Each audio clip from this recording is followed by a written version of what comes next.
উপকারী গ্রিন জুসটি বানিয়ে নিলাম।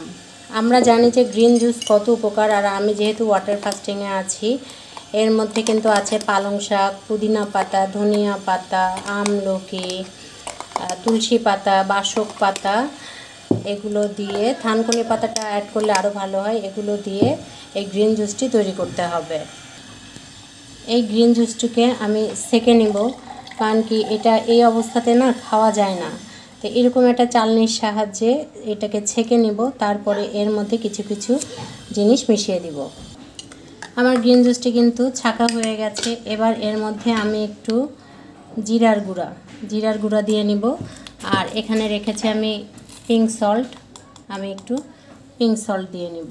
ব্যাস তৈরি হয়ে গেল। এটা খাওয়ার জন্য একদম পারফেক্ট হয়ে গেল। এটাকে এখন আমি ডক ডক করে খেয়ে নেব। এটি কিন্তু অনেক উপকারী একটা জুস, আপনারা অবশ্যই ট্রাই করবেন।